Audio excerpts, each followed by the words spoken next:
All right, let's have this talk right now. It's serious times in Jamaica right now. It's election time in Jamaica right now.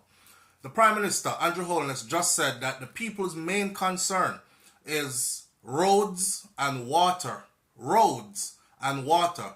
I said that's interesting because most Jamaicans I talk to, their main concern is livable wages and crime and violence. So that's two totally different set of things.